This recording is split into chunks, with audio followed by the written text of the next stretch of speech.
welcome to another episode of Robbinsdale Revisited. The 1940s opened with a new hospital in Robbinsdale. Victory Hospital was a 3-story building with 70 beds. Following many expansions, it later became North Memorial Hospital. In November 1940, Robbinsdale experienced the Armistice Day Blizzard.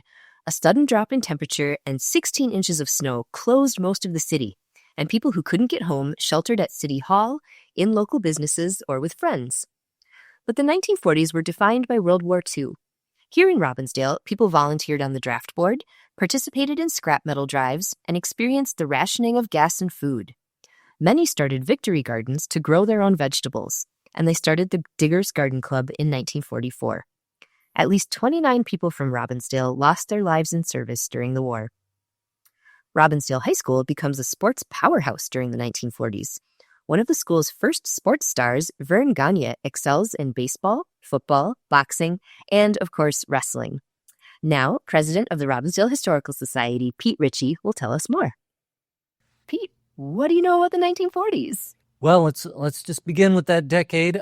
We've got, in 1940, Robbinsdale's got 6,000 people in it. By 1950, we've got over 11,000 people, so there must have been a lot of war babies. It was a big decade for population growth. At that time, Crystal has about 2,500 people in it. Some big things get built in Robbinsdale. Grazier Park is completed in 1940. Victory Hospital down there at Oakdale is completed in 1940. Highway 52, so there'd always been a road. There'd been West Broadway, and then below that was Lakeland. And then in the 1940s, Highway 52 gets built, and that's headed up toward Twin Lakes. So if you're coming out of Minneapolis and you're going north, you're going to go not through downtown Robbinsdale where West Broadway goes, but just down below it on Highway 52 until you get to Twin Lake. And then there was a highway department field office there because they were also building the Beltline, and they were getting ready to run Highway 100, the Beltline, Lilac Way, across Twin Lake and build a little causeway there. In 1940, Captain Billy dies. It's also the same year that his publishing outfit brings out Captain Marvel, who says Shazam, and they sell the Fawcett Building that year. The Security State Bank changes its name to the First Bank of Robbinsdale, and the building stands until 1985, but Fawcett Publishing is officially out of town by then. They own the building and were just leasing it. They had left town in about 1930.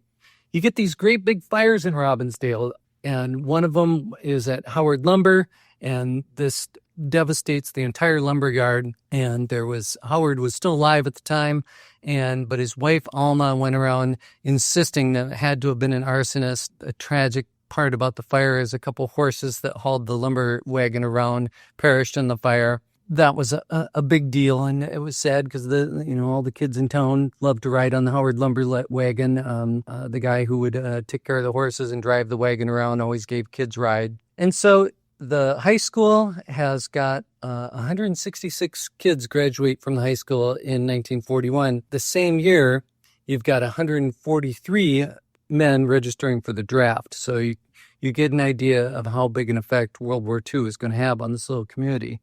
In addition to the Howard Lumber fire, you've got a great big fire downtown that burns down the bowling alley and an ice cream shop and a little shoe store. Buses are added to West Broadway. We still have streetcars until 1948, but the bus service was added, and you've got feeder buses that go over to the Minneapolis streetcar line, and Minneapolis is converting over to buses in the 1940s too.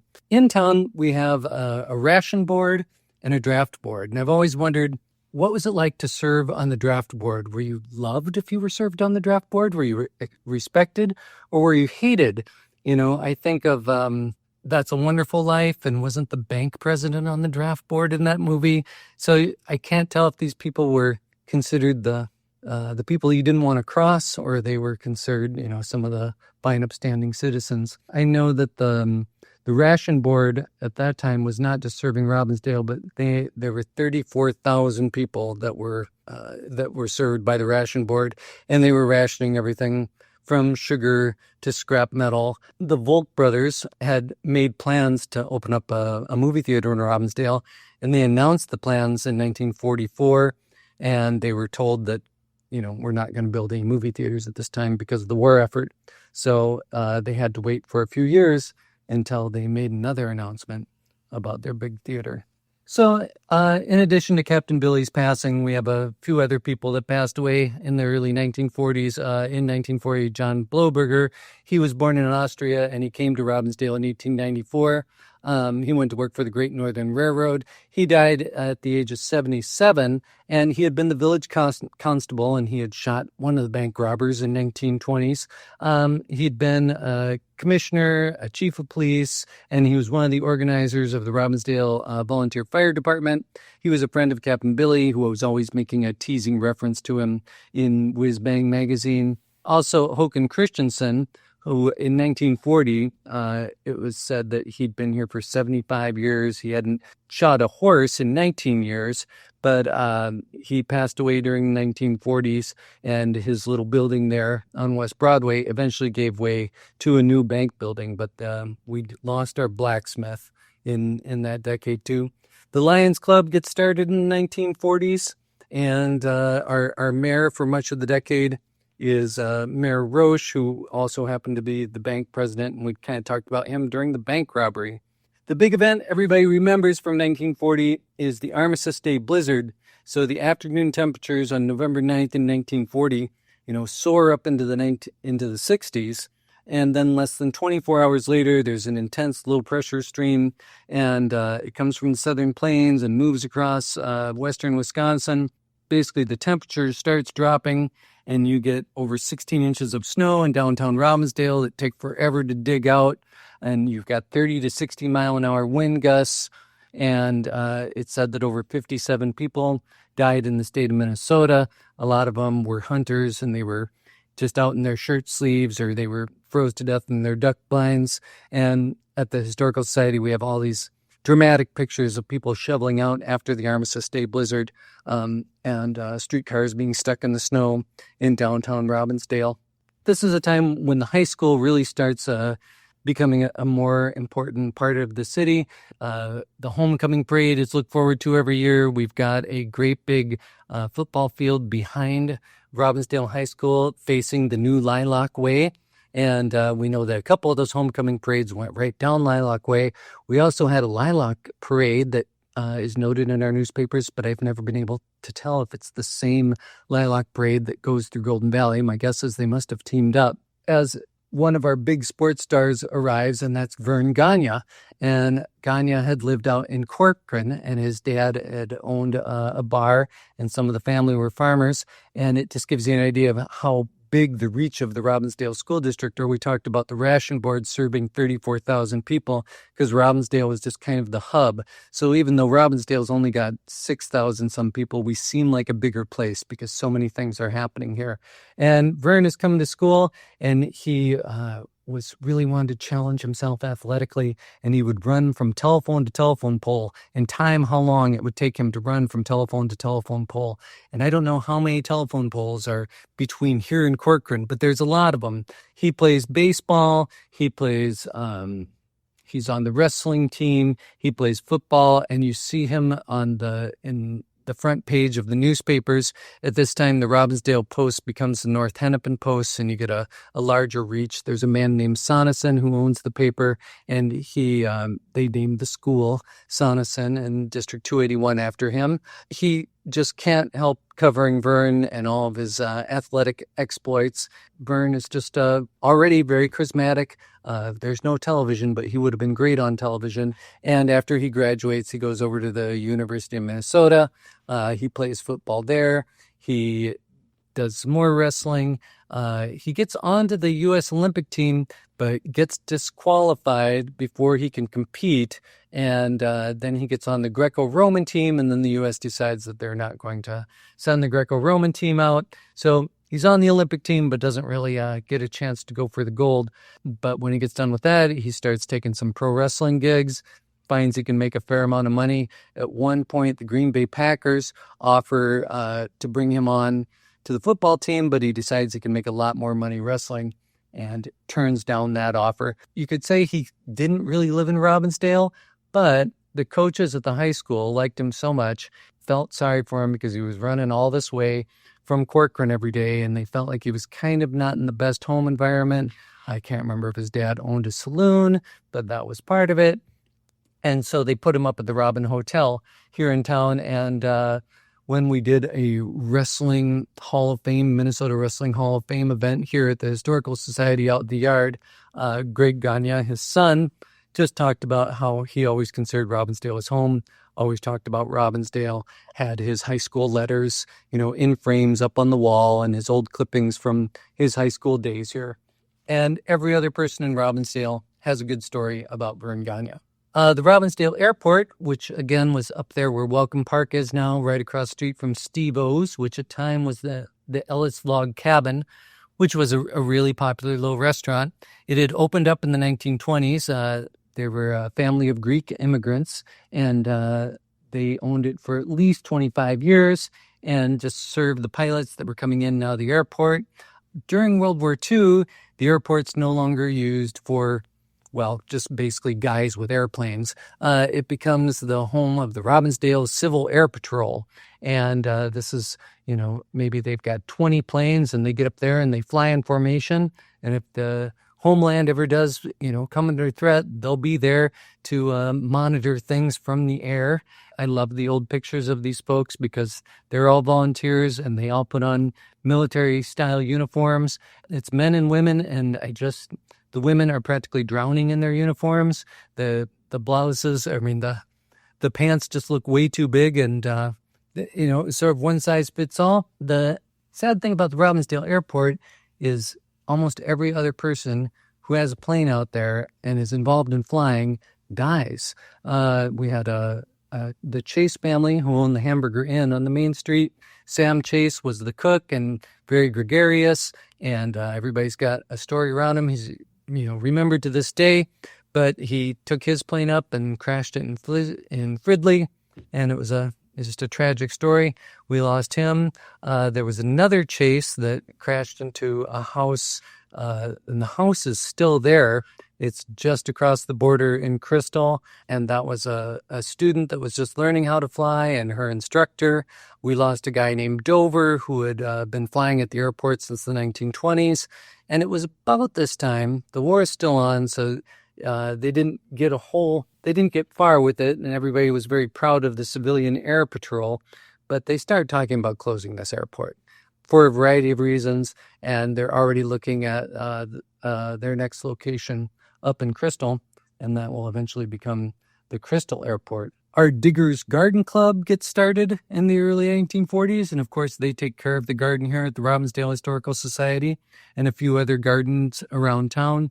At that time, they were growing vegetables to supplement our rations and to sort of help with the war effort, promoting victory gardens. As long as we were talking about the draft board, just because they gave so much of their time to volunteer to the war effort, we'll go ahead and just name a couple of them. There was Victor Hansen, Harry St. Cyr, who owned a flower shop, Jules Sessing, who owned a hardware store, Ed Schuler, who owned a sort of an appliance store that was on West Broadway for many years.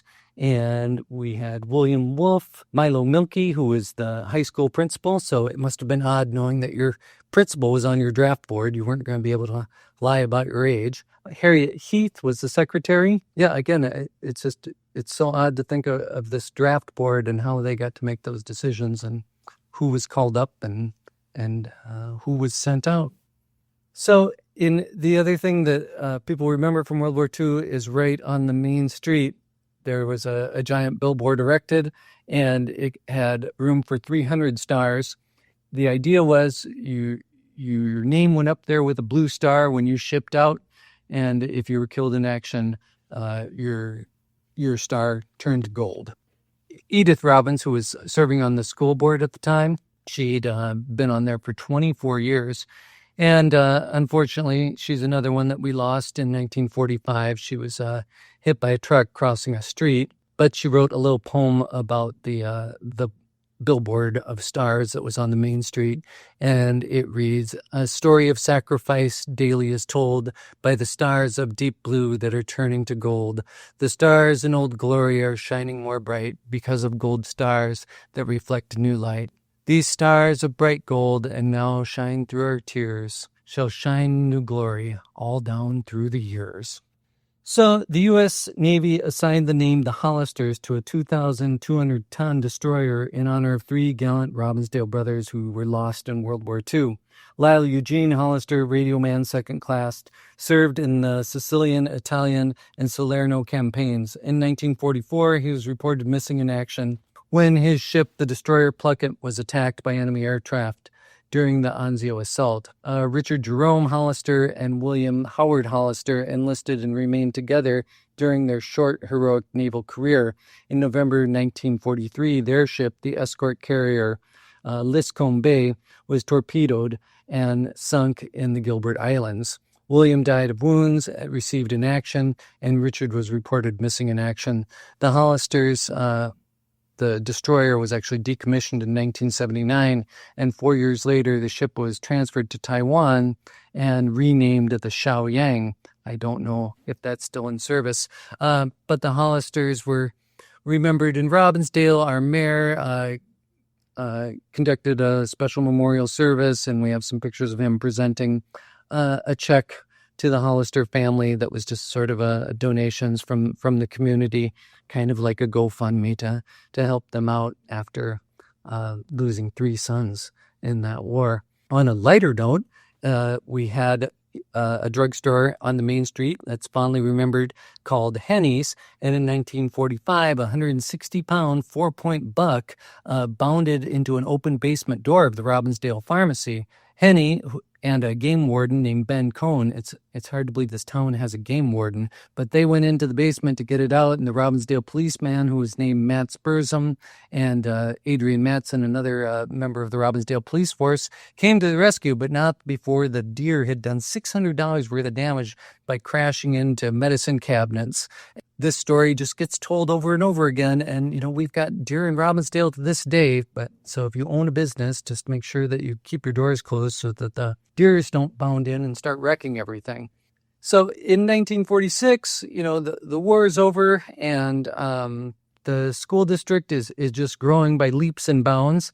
At that time, people were very concerned. Well, people were concerned about polio, and 44 cases had been reported in August, but they were also concerned about tuberculosis, and x-ray machines were provided from the new Victor Memorial Hospital, and another one came in on a truck from Minneapolis, and they set up shop outside the school, and they gave free chest x-rays. So they x-rayed 6,000 people. The idea was to try and get a hold of some of those scary diseases. And of course, we talked about Mayor Henry Oldham during the 1920s. In the 1940s, he was reelected again after he got out of Stillwater prison after serving a 10-year sentence for embezzlement. But he was forced to resign as mayor because he had transferred his residence to 1815 Morgan in North Minneapolis, and that wasn't going to fly. We couldn't have our mayor living in North Minneapolis. But he fought the decision, and he brought him to court, but the judge said, no, your residence is going to disqualify you. Of course, he'd been the village president before Robbinsdale Incorporated, so altogether he was elected as mayor 3 times before he finally had to go again. Okay, so the Robbinsdale City Band really comes into their own in the 1940s. There's lots of volunteers that are willing and able to march up and down with them, and they get this emblem. It's the governor's favorite band. Every year they win the Aquatennial Marching Band Contest once the Aquatennial starts up. Paul Larson is the director from 1938 to 1942. The band cuts a couple albums that we have here, and then Larson again is the director from 1946 to 1947. And he really takes that band all across the country. They get to go to New York, and they perform at Radio City, and they're just considered the greatest marching band ever. And to this day, they are I think the oldest municipally supported marching band, although they don't march as much as they used to, but we still got the Robbinsdale City Band here.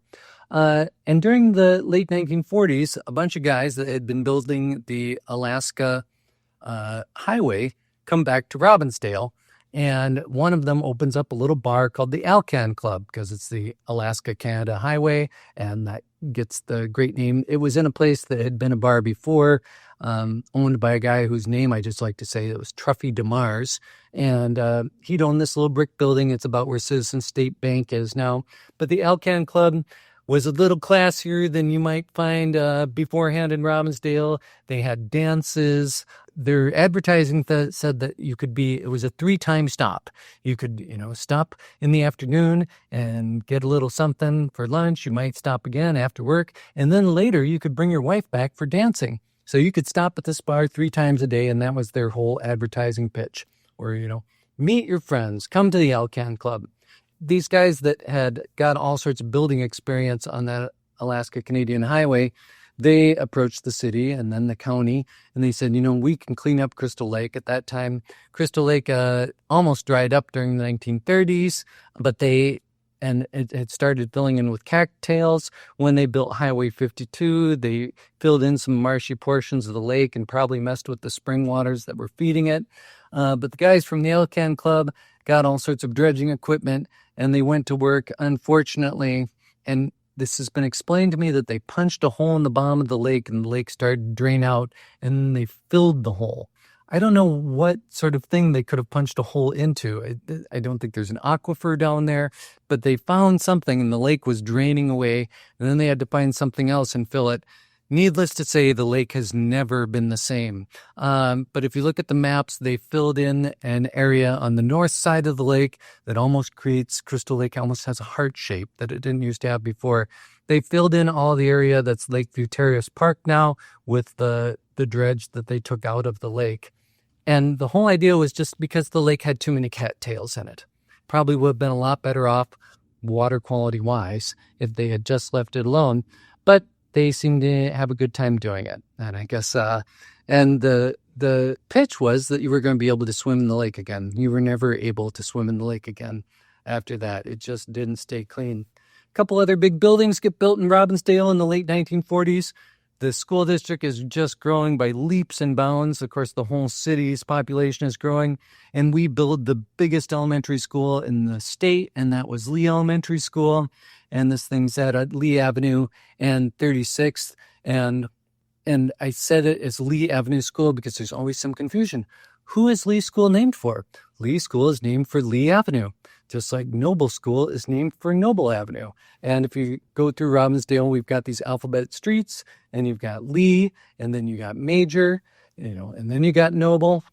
And when you think about it, Lee Major was a $6 million man. But they're not named after him either. So Lee School is not named after a person. It's just named after Lee Avenue. Glad we have that all cleared up now. So it's built in 1948, and it is just a huge school. And District 281, which it's called now, is just growing by leaps and bounds. Over the next 12 years, they're going to add 18 more elementary schools. They're going to add 2 other junior high schools, and they'll add 2 high schools. So Lee School gets built in 1948, and the next one that comes after that is Adair Elementary, which just sits right across the street from Robbinsdale in Crystal over on Adair Avenue.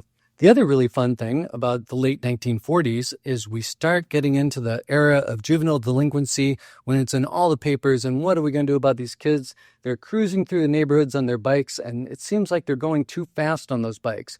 Well, in Robbinsdale, our police chief, Matt Spursum, decides he will organize a youth bicycle patrol. And he gives these kids badges, and he gives them little hats and uniforms and puts bright colors on them. And the idea is they're going to go pull over their friends. Like maybe there's a kid who's giving another kid a buck. That's what we called it in Robbinsdale. When somebody jumped onto the back of your bike and you stood up and pedaled and they sat on the seat, we can't have any bucking in Robbinsdale. So they would pull you over and explain to you that you may not give anybody a buck, and I'm going to give you this little ticket. I don't know if there were any fines attached to the tickets, but it was a really ambitious program to make sure that our little juvenile delinquents were kept in line. And so the baby boom is in full swing as we get into the late 1940s, and Robbinsdale is kind of growing up a little bit. Our old village hall is still sitting there on the main street, but the building next to it has been leased by a Red Owl, which is sort of the beginning of the end for our village hall. over on Hubbard Avenue, we start building what's now the Hubbard Transit Center, but at that time it was our police and fire station. It's a great big building, and it's just funny that it is still standing there. So I'm just going to drag us back to 1940 for the heck of it. You know, one of the things that was sad about Captain Billy passing away, although he hadn't been in town for a long time, he always kept Robbinsdale in his thoughts and in his magazines, and he would mention Robbinsdale from time to time. There might even be a little Easter egg in some of the Captain Marvels alluding to the high school here or something going on in Robbinsdale. There was a guy named Erskine Codwell, and he wrote about Captain Billy, and I just love this quote, that it's a rare thing for a dynamo of a man like Captain Billy Fawcett to leave behind a world so full of friends when he dies, and so few, if any, detractors. And then Codwell thinks about it for a minute, and he says, well, Captain Billy might have accumulated a few enemies had he lived out all the years that a man like him was entitled to. But so he was greatly missed, and you know, we had Goodwill Days was our civic celebration, and it had started to fund the water tower back in the 30s, but they kept it going in the early 1940s. This changes to Whiz Bang Days to honor Captain Billy's contribution to the town. Also in 1940.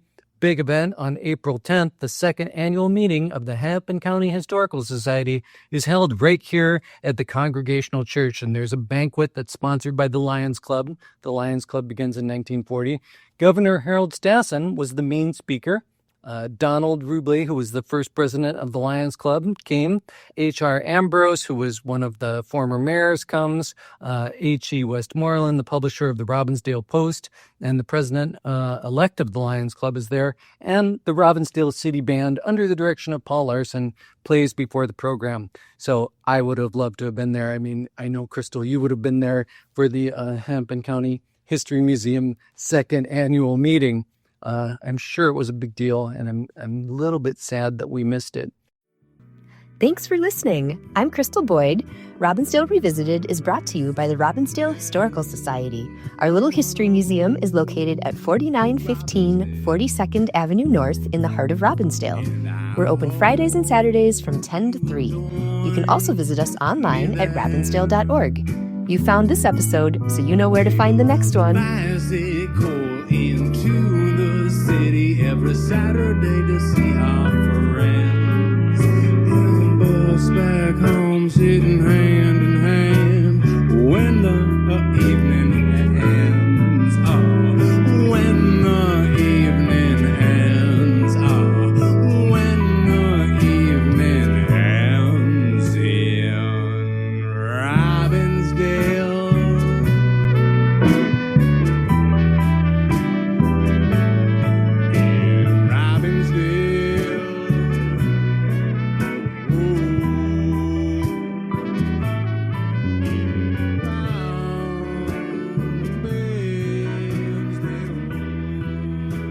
Our theme music is provided by Gabe Barnett and Them Rounders.